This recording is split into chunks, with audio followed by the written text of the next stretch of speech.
I did a video on Scream 4 and its potential to be a sort of lost film in the franchise. With the success of Scream 5, which I think it will be, that sparks the new trilogy. So therefore you have the original trilogy, Scream 4, and then 5 through 7. And with that, Scream 4 is, as a standalone, can become lost in sort of the ether, so to speak. It'll become that film that people are like, oh yeah, that's right, Scream 4 exists. And I'll link that video down in the description so you can check that out, because I felt like it was a good and interesting video and sparked a lot of great discussions with you guys.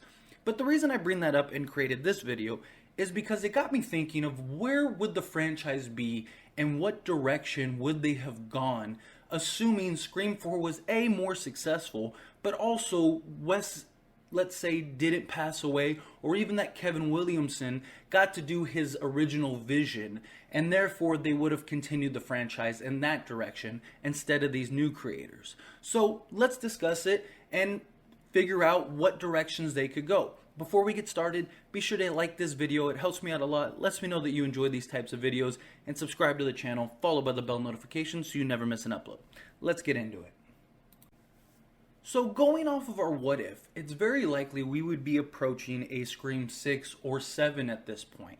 Scream 4 ended 10 plus years ago, and it's very likely that they would have done a film or two in between this time frame, given more success to Scream 4, and if they would have continued that story arc. So we could be approaching the end of that trilogy, or even the upcoming start of a new trilogy or film. Scream 4 was sort of ended not very openly. It was more of, Jill, the newscast and all that stuff showing the hero she was. So I would assume that a Scream 5 would be the sort of aftermath of that. And I could see a sort of tug of war between, do we expose the truth? Do we say, Jill is this monster, this ghost face that terrorized the town, or do we let her legacy sort of live on as a sort of hero? Because again, Scream 4 ends with news coverage of how she was the survivor and all this stuff. So do you just come out and sort of put an end to all of that, or do you continue to tell the story? So one idea that I would have is that given Scream 5 is the continuation of 4, there is that struggle of, Sydney wanting to say the truth, but they're all kind of pulling back and forth on, well, maybe we should just let it rest. And that could be a sort of intro for a new killer, sort of like a, I know what you did last summer type thing, where they're getting notes or somebody's out there in the shadows that are like, I know the truth, I know what happened, yada yada yada. And we could even tie in ultimately into a potential, Judy Hicks is a common theory that people have as far as who the new killer could be in the upcoming film to tie into the OGs. Well, it's very possible because a lot of the evidence for Judy Hicks being a killer comes from Scream 4. So we could actually even stick with that theory of her being a killer in Scream 5. Maybe she's not revealed till the end. Maybe that is how we wrap up this sort of trilogy, and she is the ultimate killer that ties in with maybe even 1 through 3. Maybe she was tied in with Roman, and she, and Billy and all of them, and she was involved from the start when Roman sort of coerced and manipulated Billy and Stu into doing the original Woodsboro killings. Maybe she was secretly dating Billy, or maybe even Stu, and she became this sort of behind the scenes killer that bled in. I mean, there's evidence in Scream 4, even towards the end when Jill, shoots Hicks.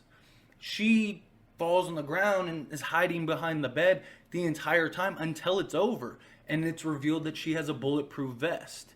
It's very likely that if she was an accomplice with Jill, that Jill would have known that she had a bulletproof vest on. She would have known where to shoot her in order for her to live. And then she just kind of ducked down to see what the results were, to see what happens, so she could remain in the shadows. So maybe she is the one kind of behind the scenes, sort of exposing things for everybody. And everyone's sort of hiding behind this heroic Jill.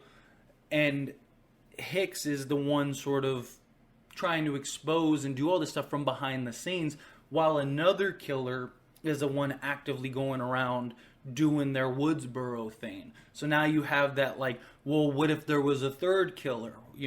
So now the investigation continues. You have that buildup in this film, a Scream 5, of, another killer, or maybe even two, that Hicks, sort of persuaded or got involved in this to continue the legacy. Maybe they tie into Jill or whoever, and you continue that sort of story. And then we get into Scream 6, and Hicks finally comes out of the shadows.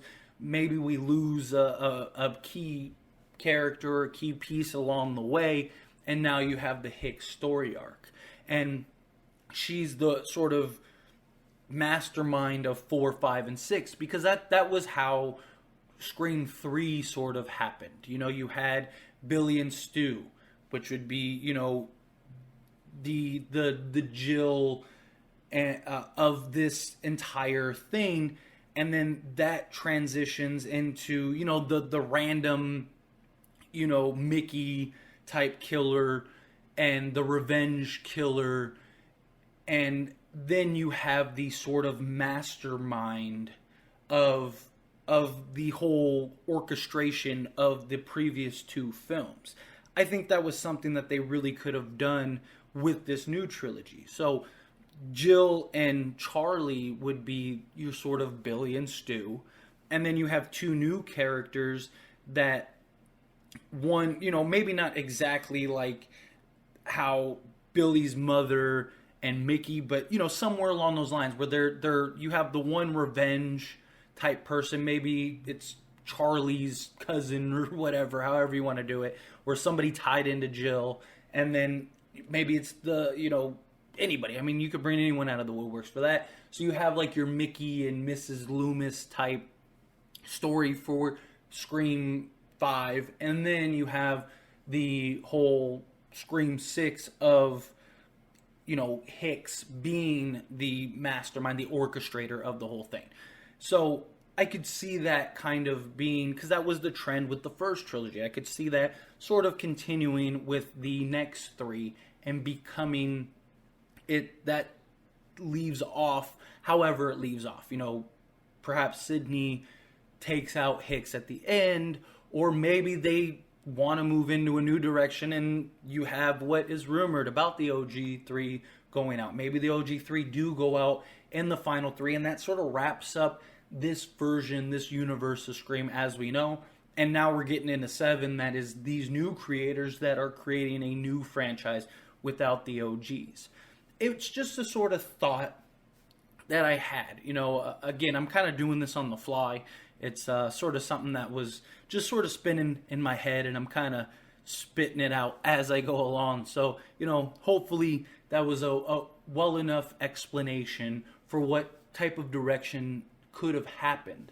I think all in all, it would have been interesting to see what Wes and Williamson could have created had they continued to work together. Even Scream 3. Scream 3, wasn't the best of the trilogy. Some people hate it, some people love it. A little indifferent about it. I think it could have been better. I wanted it to be better. But it's the film we got. Scream 4 kind of seemed like the film that no one really wanted to do, but they did it anyway.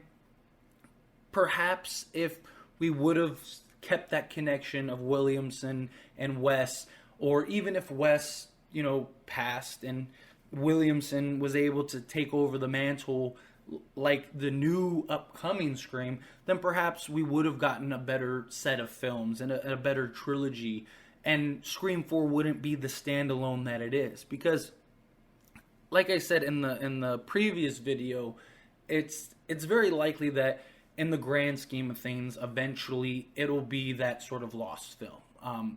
Us fandom, we will always remember Scream 4. Scream 4 is Scream 4.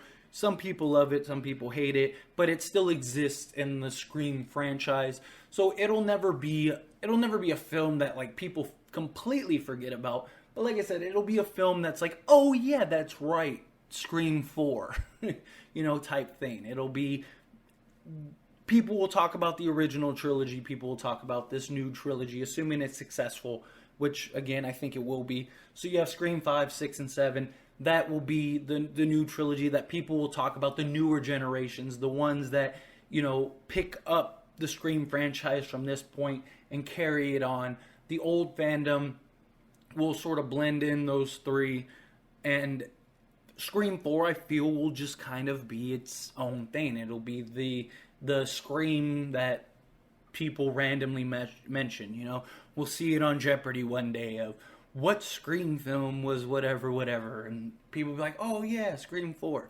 But as always, this is the discussion, and I want to hear from you. Let me know what you think.